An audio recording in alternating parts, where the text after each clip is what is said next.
Hello, my dear students. Hope you all are doing well. I'm your Jimpy ma'am. Today I will teach you a new topic that is citizens and citizenship. Open page number 193 from your social science book and follow my instructions. So, this topic in your book starts with a conversation between Pankaj and Pinky, who were brother and sister. One evening, they were watching regional news on television. Then they saw there a big rally of people with banners, placards, etc., shouting, "Protect citizens, give us our democratic rights."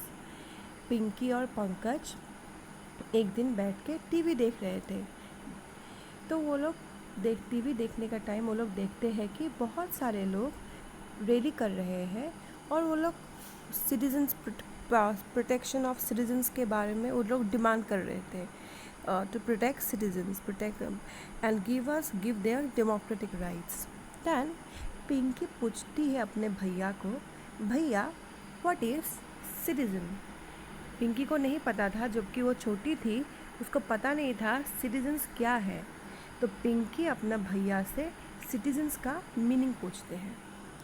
तो पंकज बोलता है, the people who permanently live within the geographical boundaries of a state are all regarded as a citizen of that state.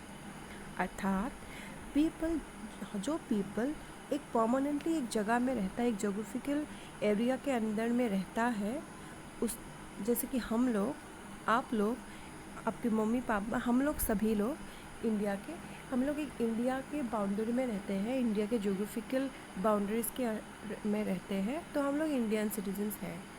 मतलब and thus citizens can enjoy all rights and privileges provided by the state, and we can enjoy every right, as you all know that we can enjoy every right। जो भी people नागरिक, citizens मतलब हिंदी में नागरिक, जो भी एक जगह में रहते हैं, एक जगह का अंदर में रहते हैं, वो उस जगह का सिटीज़न बन जाते हैं। So that is all about citizen.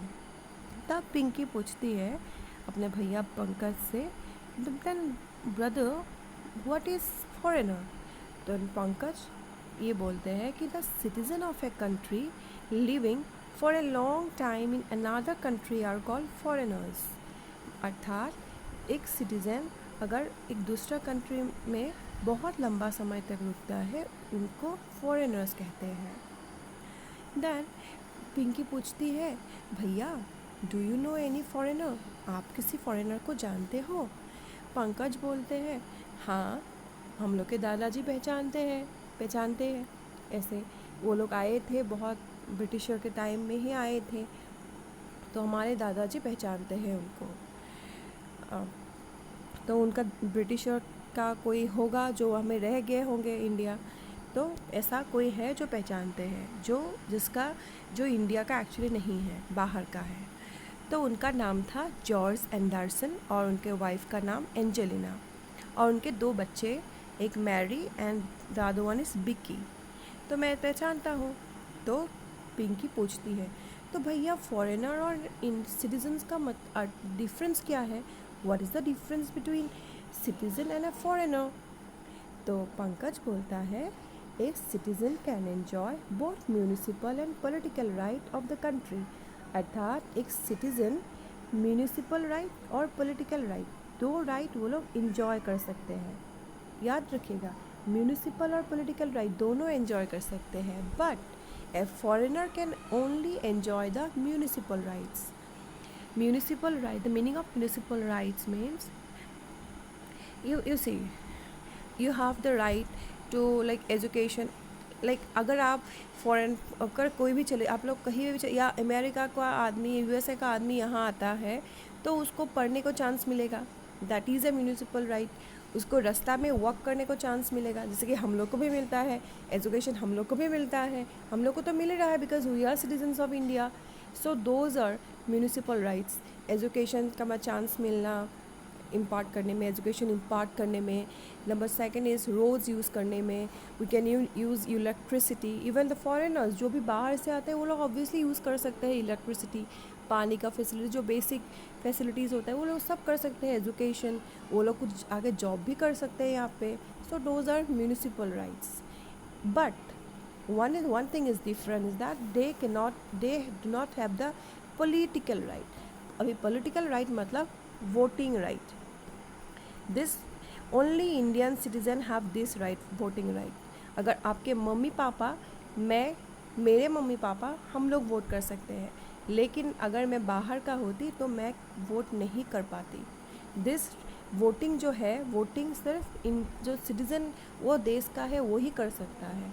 The person जो बिलोंग करता है अपना कंट्री का, वही को उसको ही पॉलिटिकल राइट्स मिलता है. और बाकी सेम म्यूनिसिपल और पॉलिटिकल सिटीजन्स को मिलता है. And the other one is if the foreigner gets only the municipal rights. So this is the difference between a citizen and a foreigner.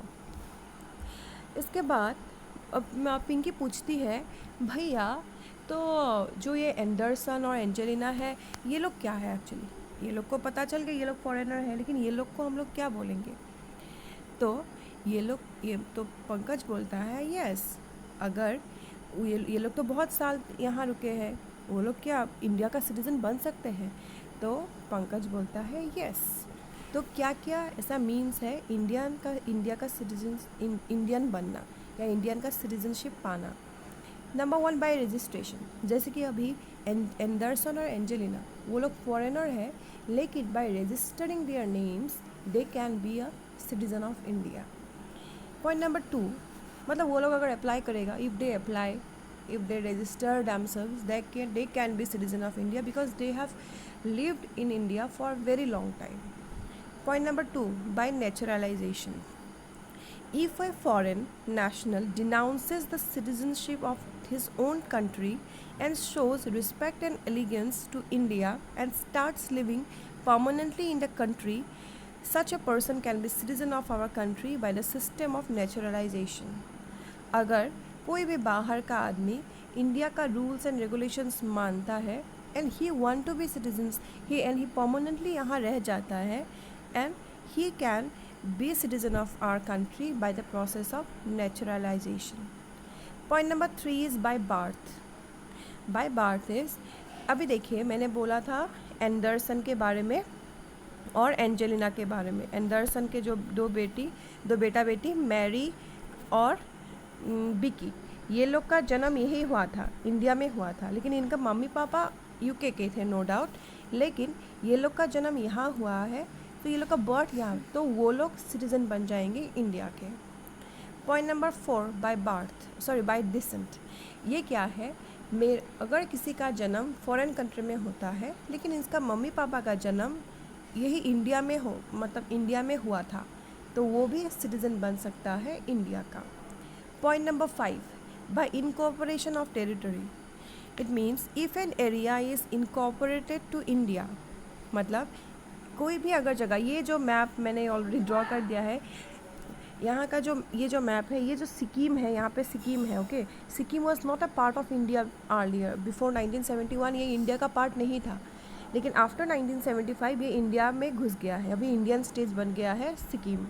तो अभी ये सिक्किम का आदमी लोग कहाँ जाएगा, तो ये लोग क्या करेंगे, अगर कोई भी जगह एक कंट्री में घुस जाता है, वो जगह वो कंट्री का सिटीज़न बन जाता है. That is by incorporation of territory. It means अभी वो लोग ये हो गया वो लोग का कन्वर्सेशन. पिंकी अभी खुश हो गई, पिंकी इज़ नाउ हैप्पी, वो उसको पता चल गया.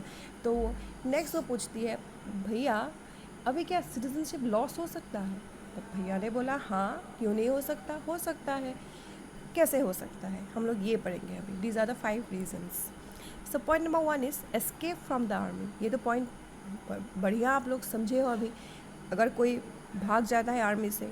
Point number 2, working against the state. If somebody works against the state और कंट्री, अगर हम लोग कुछ ख़राब करेंगे अपना कंट्री के लिए, अपना स्टेट के लिए, हम लोग अगर टेररिस्ट एक्टिविटीज़ या कुछ भी हम लोग बहुत ख़राब हम लोग ने कर दिया, ऑब्वियसली हम लोग को भगा देगा. That is obvious. Point number 3, receiving award from other country without seeking permission of native government. मतलब अगर मुझे कुछ अवार्ड, अगर श्रीलंका गवर्नमेंट मुझे कुछ अवार्ड देना चाहता है, मैं अगर विदाउट परमिशन श्रीलंका चली गई और वहाँ से अवार्ड लेके चली आई, तो मुझे भगा सकता है नरेंद्र मोदी जी, या गवर्नमेंट मुझे भगा सकता है. Because and before going to take the award, actually I have to take permission from the government. Point number 4, if an Indian girl marries a foreigner and takes the citizen of that country. अगर कोई भी Indian लड़की शादी करके foreign चली जाती है, ये फिल्मों में बहुत ज़्यादा होता है आजकल, ऐसा नहीं कि रियल लाइफ में भी होता है, हम लोग फिल्मों में देखते हैं एक्चुअली बहुत ज़्यादा. अगर कोई भी लड़की फ़ॉरेन चली जाती है, तो अगर वो देश का वो सिटीज़न बनना चाहती है, तो सिटीज़न लॉस हो सकता है.